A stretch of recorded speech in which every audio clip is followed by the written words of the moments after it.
You're listening to the Nourished Child Podcast, episode number 80. Cue the music. Welcome to the Nourished Child Podcast, a show about childhood nutrition, feeding kids, and dealing with the ups and downs of growing a healthy child. Here's your host, registered dietitian and childhood nutrition expert, Jill Castle.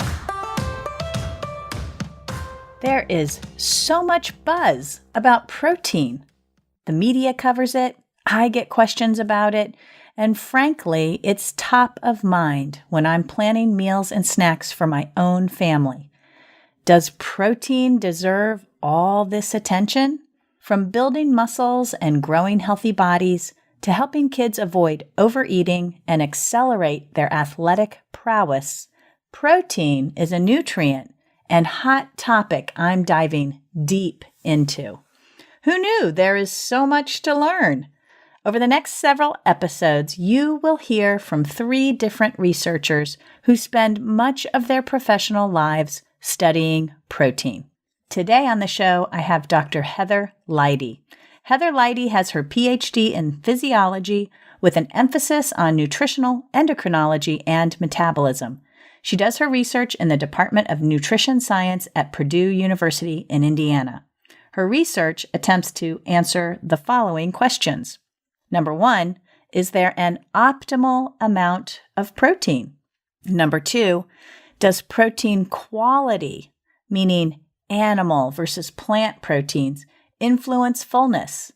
And 3, does increased protein at breakfast lead to improved weight management through improved satiety or fullness, reduced food cravings, and improved blood sugar control? She also has interests in the connection between breakfast consumption, circadian rhythms, and sleep behavior. Heather is an athlete herself and a mom. We will discuss in this episode the role of protein in appetite regulation, how protein may impact weight status and the regulation of your weight, the composition of meals and the timing that protein is delivered and meals are delivered, whether there is an optimal amount of or type of protein, and how her research findings apply to teens and children. We'll also discuss the potential downsides to protein, especially for growing kids. And last but not least, the best sources of protein, food, powders, other supplements, in order to reap some of the benefits we talk about. Grab a pen and paper. You may want to jot down a few things. I've saved you some effort, though. I've got a free resource called Vegetarian Protein Sources for Kids and Teens over on my website. This is a great resource if you're a vegetarian family, or your teen or child wants to be a vegetarian or vegan, or if you just want to incorporate more plant-based foods into your family diet. You can snag the freebie and check out the related articles to this show over at www.jillcastle.com/080. That's 080 for episode number 80. So a few quick reminders before we dive in. If you've got a kiddo who tends to be constipated, you'll want to tune into my last episode, number 79, where I cover food-based natural remedies for constipation to help your child get back on a regular bowel routine. Again, that URL is www.jillcastle.com/079. I have a little bit of a funny story to tell. I was talking with my husband about some of the episodes I had recently recorded and what was coming up, and he just was like not interested in hearing about constipation.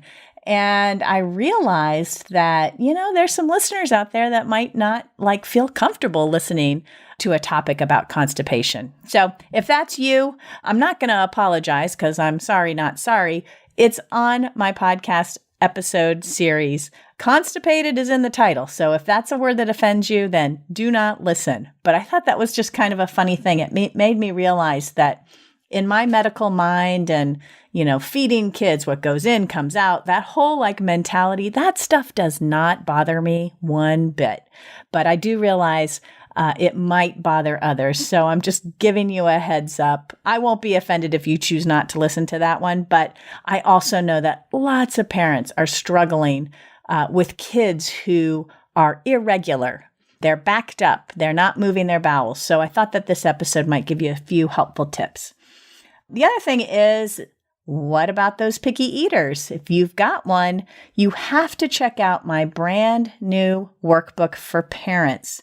Try New Food: How to Help Picky Eaters Taste, Eat, and Like New Foods.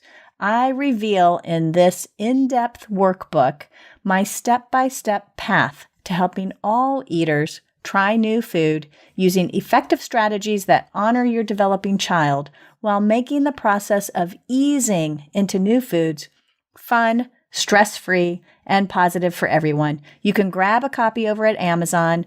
I'll include a link in the show notes.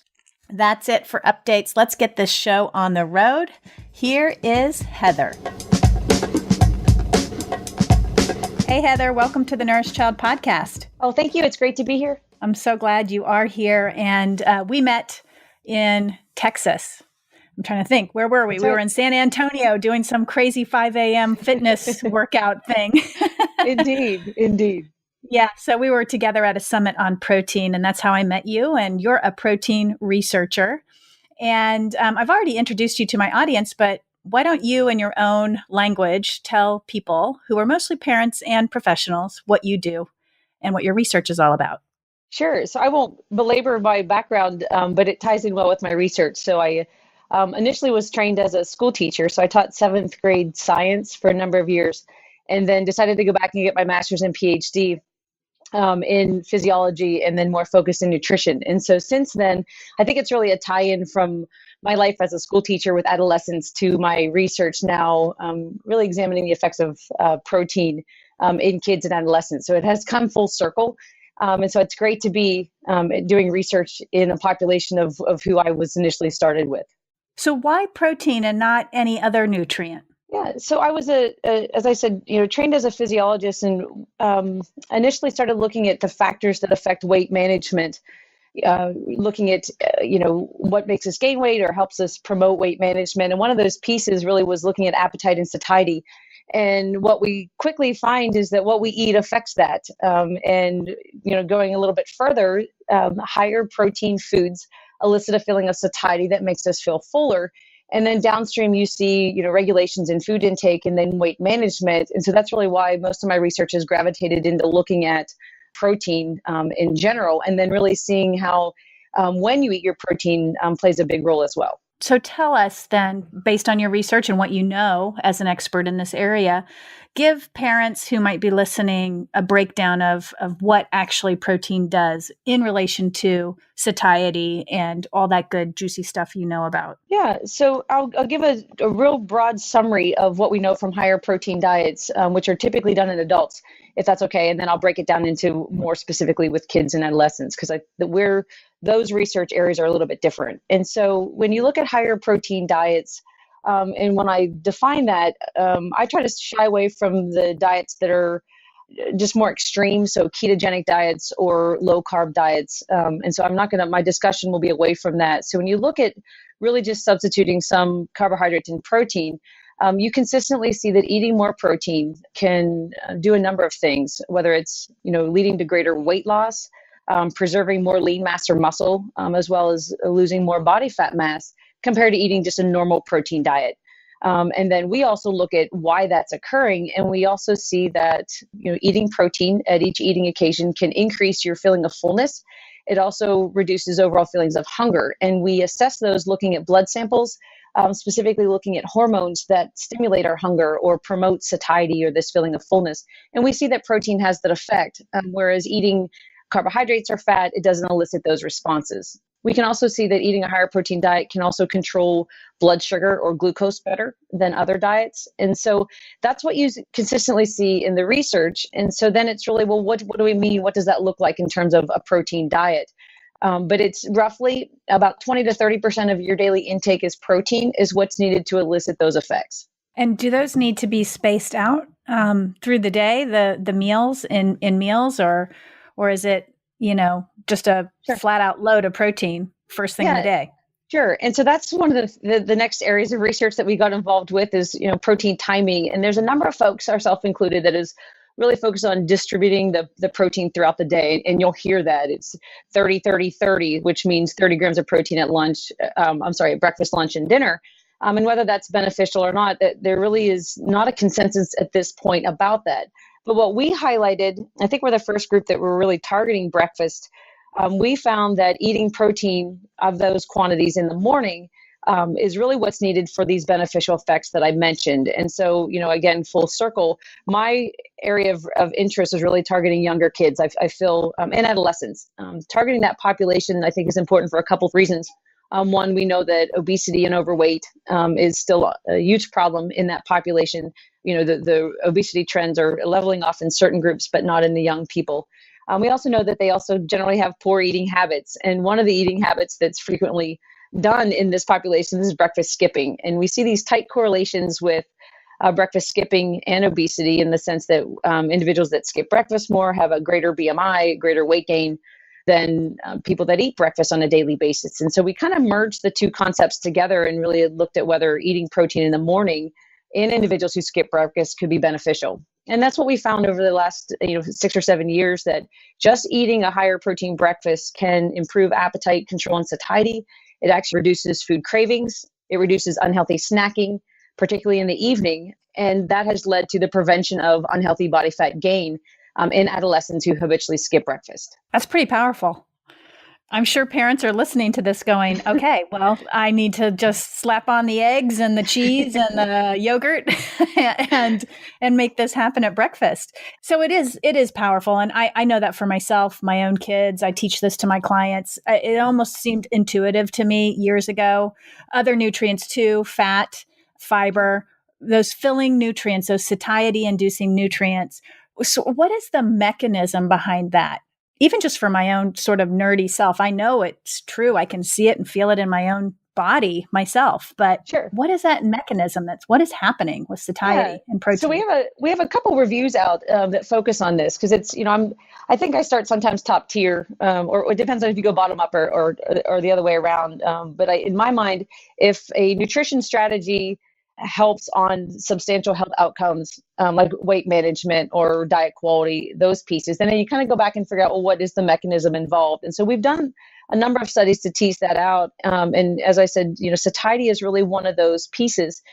And what I can tell you is when we've done these breakfast interventions and compared, a higher protein breakfast versus a normal protein breakfast and keeping fat constant, keeping sugar constant, keeping fiber constant, we do see that protein elicits these the signals, the satiety signals in the gastrointestinal tract. Without getting too sciencey, some of the key ones are PYY and GLP-1. They're just hormones that are secreted in response to eating protein, and they then go through the bloodstream and act on the regions of the brain that downstream prevent us from eating further. And so, the first mechanism with that is this idea that protein has this effect through these hormonal responses.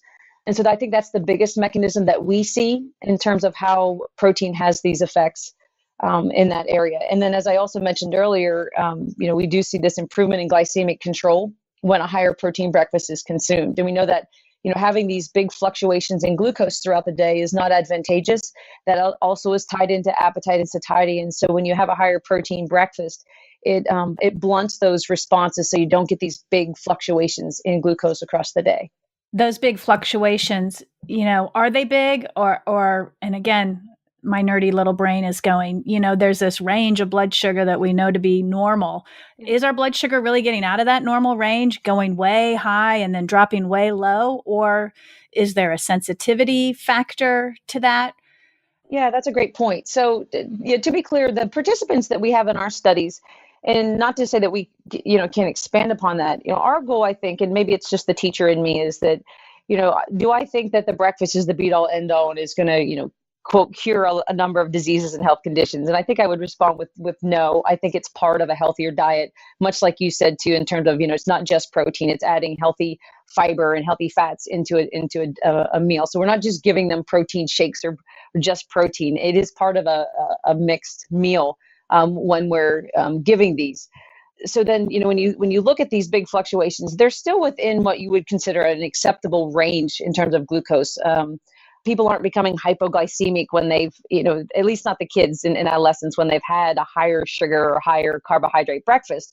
But what you see is that they don't respond as favorably to foods at the next eating occasion. And so it's really the fact that what we see is, although the kids and adolescents that do our studies are overweight and obese, they're still healthy. They are more like a pre-diabetic.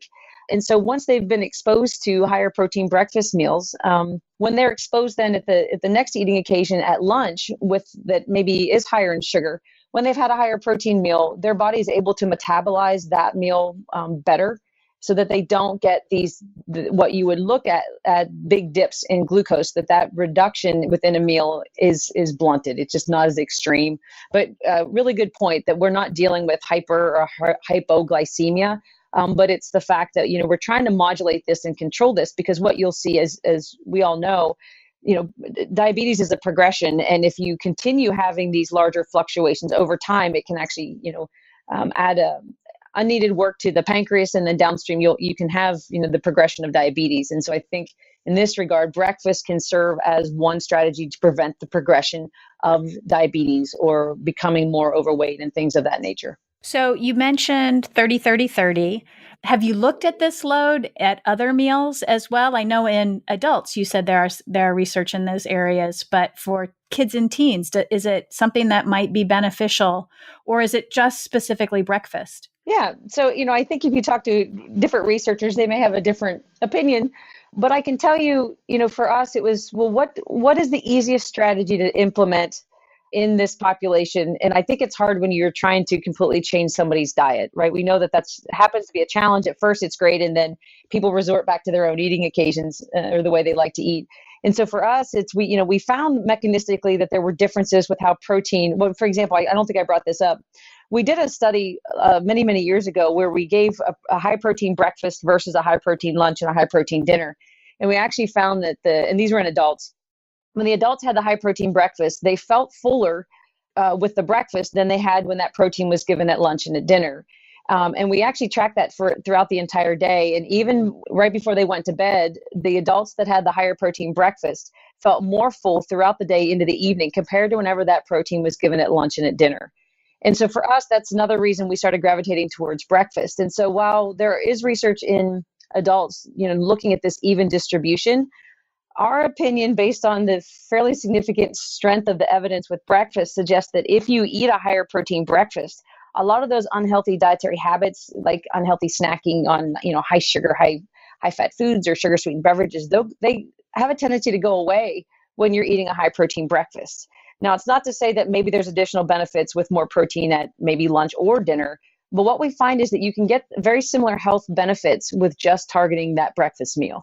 So are there any downsides to protein, especially when we think about growing kids? I know really young kids, we're always cautioning, and I actually know there's some evidence about, high protein infant formulas, not really high protein, but protein content of infant formulas as a precursor to weight gain in children. So there's this delicate balance. And then there's this other issue of too much protein on developing kidneys at young ages. And when does that sort of, not become an issue? So are there downsides that we need to potentially consider? And so I think the first piece is, I guess if you don't mind me answering it this way, that, do I think that 30 grams is exactly what's needed and what's required? And if you don't have that, you can't get benefits. And I would answer that with no. With science in general, there's a certain number that you have to at least start with.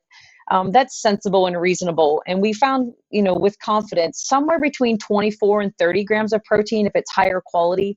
Higher quality meaning more of the animal-based proteins where there's significant amounts of essential amino acids and whatnot. That's what's needed to elicit these effects. Now, can it be that it's a little bit less than that?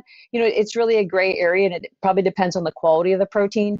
And so I think first and foremost, I think it's the amount of protein is I think the first part, that it doesn't have to be 30. It's somewhere around, it's more than what most people are consuming in the morning, which is generally about 10 to 15 grams. But knowing even at 24 and 30 grams of protein with our meals, the breakfast meals in our kids and adolescents are about 350 calories. They're still getting fruits and vegetables. They're still getting whole grains and fiber and healthy fats. And so when you look at that in the context of what those breakfast meals look like, they are very healthy. Even with that amount of protein, I don't want to go lower from, when I say kids and adolescents, it's more older kids. So the research that we do is somewhere between 13 and 19 years of age. There's a few studies with 10 years of age. I think less than that, there's just not enough research to know how much protein is appropriate. But within that range of 20 to 30 grams of protein, there still is healthy, normal kidney function. There's no adverse effects on bone or liver or kidney function with that amount of protein. I love networking. I'm part of a podcast network called Parents on Demand, or the Pod Network. We are a network of fun and educational podcasts perfect for your family. You can explore the shows in the network by going to parentsondemand.com and searching specific categories.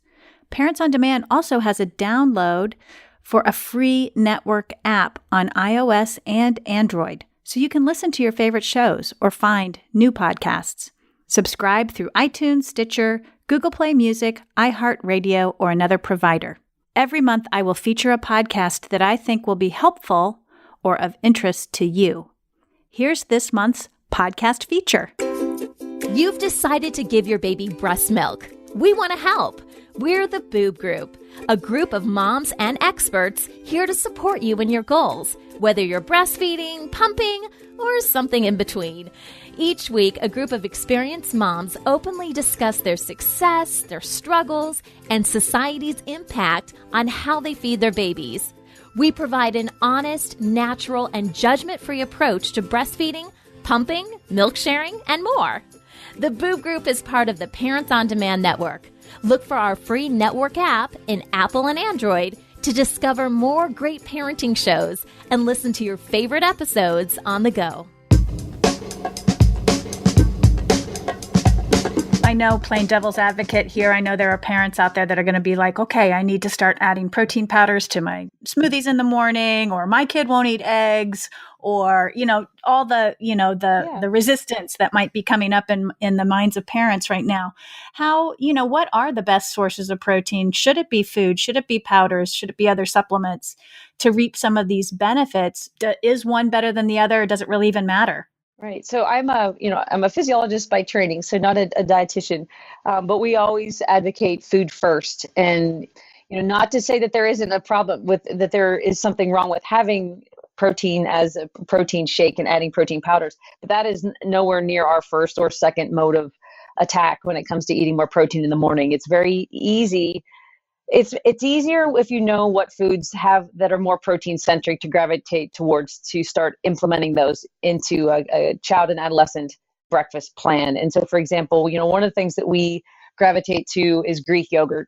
It's higher in protein. And when you're trying to look at what proteins are best, honestly, it's about a mixed blend.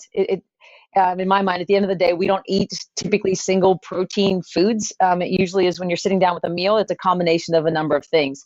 Greek yogurt is nice because it is higher in protein. And you also get, the other aspects of dairy with that. But then you can add, we add dried fruit and nuts with that. So nuts also have a certain amount of protein. Scrambled eggs with that are also great. We do a lot of breakfast burritos. So our goal is really trying to target those grab and go options. Just trying to add a little bit more protein into the existing breakfast meal. But as I said earlier, there's a number of adolescents and kids that don't eat breakfast at all. So we really try to start with, well, here's some protein-centric foods and getting them to eat that. And then, looking at what seeing what's on their plate, then maybe trying to add to that. And one of the things that we found just work well is eggs. The majority of kids and adolescents actually like the taste of eggs. If you put it on a sandwich or a burrito, they have a tendency to gravitate towards that. And so for us, it's been an easy strategy to bump up their protein by using that, using those types of foods. In your work with and your research with adolescents, what are some of the barriers that you've run into regarding, protein and breakfast? Yeah, so adolescents are interesting in the sense that if they think the food is cool, they're more inclined to eat it. And so for us, now I don't think Greek yogurt is as cool as it once was. But when it first came out and you were telling them that they were eating Greek yogurt, they're like, oh, well, this is what the college students are eating. And so they actually gravitated towards that. They do like smoothies because, again, it has this halo of it's a cool food. And so, we can do that on occasion, although again, you don't need to have protein powder in a smoothie. You can have fruits and vegetables and as well as Greek yogurt to have a smoothie like that. Although I still think that the kids should be eating their foods. But in all honesty, it really comes down, I think, to the kids. That's the bigger challenge, simply because a lot of parents are eating breakfast in the morning. And the kids, when you're looking at something that's higher in protein, and I'm not a bar fan, not that I'm against eating protein bars, but again, I don't really view those as food. They're more like a supplement. And so it's hard for a kid to sit down and make their own scrambled eggs or have a burrito. And so our research has now really progressed into this idea of if parents have a challenge in the morning, even making breakfast for themselves, it's also hard for them to make it for their kids. And so where do they get that exposure? And that would be schools. And so now we've started working with a number of different schools to increase the protein content of the school-based breakfast. And there's a number that are doing breakfast in the classroom. And so increasing the protein within those programs. Now, what would you say for children who are being raised vegan? Can they meet that level of protein at breakfast? Vegetarians obviously are much easier to tackle and getting that protein content from dairy and eggs and other sources. With vegans, in my opinion, and talking with them, it generally has to be supplement driven, whether it's a soy-based product. There are soy foods and pea protein that can be implemented. I think it's harder for kids because they don't really like the taste of those foods. They're not as accustomed to it. Teens at times can gravitate towards eating the vegan diet. And so for them, they are more willing to go out there and try different types of plant-based foods. But I think more from a taste and palatability, it's just harder. And if you're not doing it with supplements, getting it from just fruits and vegetables or different types of vegetables, it's a challenge. And we do know, unfortunately, that you have to know exactly how to pair your vegetables to get the amino acid composition that's needed to become a complete protein. And so it really is a challenge for kids with that. And that's not even to mention the number of vitamins and minerals that they're deficient in, particularly iron and some of those things. So barriers are the parents, and just helping parents be motivated to cook for their kids in the morning, and or finding alternative areas like school where children can get a higher protein breakfast, and then just personal dietary restrictions or followings or cultures that are being played out in the home for the child. Yeah, exactly. I mean, the only thing I do want to mention though, it's, and I can say the same thing. My daughter, she's 11 right now, and she's gone through periods of, she really liked eggs. And then now she's all about, she went through a Fruit Loop phase, and now she's, they rotate around, and I think that's fine. I think it's just, trying to get the idea of having them look for more protein centric foods. But the point that I want to make is that you don't have to make foods in the morning. Having a Greek yogurt parfait is very, very easy. We also do cottage cheese, and most kids will turn their nose up. They don't like the curds. Some do, some don't. And so we've had a tendency to blend the cottage cheese down, and so that it actually looks like yogurt, but they like the taste of cottage cheese. So we're able to do that too. And then another thing is a lot of kids actually like eggs, or more like a casserole or a skillet. And so making those up the night before and then just reheating them seems to work well as in addition. And then just breakfast burritos that are more grab and go. And so I've worked with a number of parents where they just make the burritos up in-house that are healthy. And then, they grab it out and they put it in a toaster oven or, a microwave. And then that way they're not preparing those things in the morning. Because I do know it's a daunting task to get up extra early and then make these foods. So there's easier ways of going about it, I think. The teenager is such a developmentally challenging creature. I have 4 of my own kids, and my youngest one is the last one left in the house. He's 17. He's an athlete, and he's always been a great breakfast eater. Always, up, make me eggs, make me, and I do it. I do make his breakfast.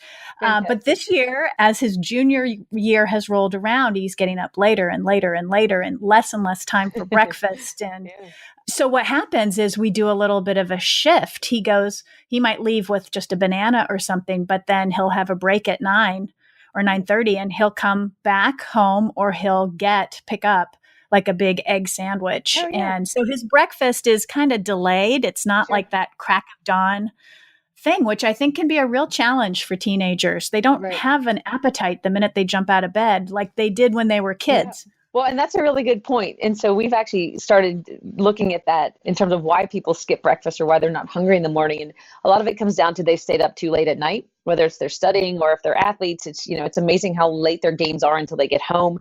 And so I honestly think a lot of this shift is really more about sleep and improving sleep quality than it is really about, the fact that why is it that kids are not hungry in the morning or not wanting to eat? I think it comes down to the idea of sleep. And it's just hard to get that amount of sleep in our busy lifestyles. We are trying to look at breakfast then from twofold to see, we know that people that are not getting a good amount of sleep, that have poor sleep, actually have a tendency to skip breakfast, and then they also eat unhealthfully throughout the day.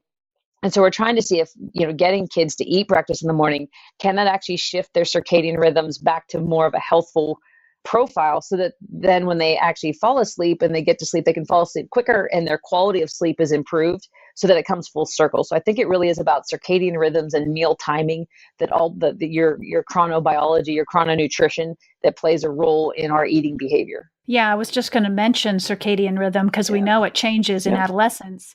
And I wonder if breakfast, or we could call it the first meal, needs to occur within a certain time frame after waking. Well, we've defined that as, generally breakfast is 1 hour after waking and so forth, but then there's really no research. There's only one study to date, which is surprising, that actually looked at timing and didn't find any differences between whether somebody ate 1 hour, 2 hours, or 3 hours after waking. And so, I don't think it's overly harmful to shift your pattern of eating within a couple hours. I think it's when it gets prolonged where you're not actually eating until lunch, then that delays, metabolically and from an appetite standpoint much later in the day.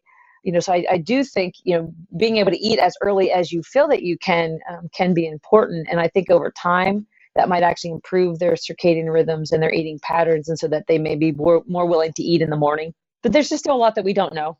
So as a mom of an 11-year-old and a human being, researcher, fitness person, do you also follow a higher protein breakfast for yourself and your family? Oh, yeah, 100%. I'm one of these scientists that I practice what I preach. And actually, I got into looking at protein from a research standpoint for that simple reason. I played basketball in high school and college, ate whatever I wanted because I didn't know any better, get into physiology. And then I started bodybuilding because one of the trainers in our first study was a bodybuilder, and I didn't compete, but everybody's walking around with protein shakes. I'm like, well, what's that? And so I'm like, oh, there must be some, value with that. And so then I started getting interested in protein and started manipulating my diet, and my body composition changed. And I since then become a power lifter, but I still eat, 30, 35 grams of protein at every eating occasion. And it's not that I buy into it, but there's enough research, and a lot of my interests are, it's because of personal experiences or personal questions. The same thing is, when, are shakes as beneficial as eating whole foods? I'm like, well, I don't know. And if I don't know, then I look in the research, and if it's not clear, then that's what we do with our next study. Same thing with different types of proteins. Are plant-based proteins as effective as animal-based proteins? And if it's not in the literature, then we do research to answer those questions. And so for me, I think I think science has to be very practical and meaningful. And when it doesn't become that, for me, I have a harder time, wanting to do something like that. Sure. So what's coming up next for you? Sure. I alluded to it from the breakfast in the school programs, but we are, neck deep or I'm way over my level of comfort because I've spent the last, 15, 20 years doing tightly controlled feeding trials as a proof of concept. And now we're in the schools.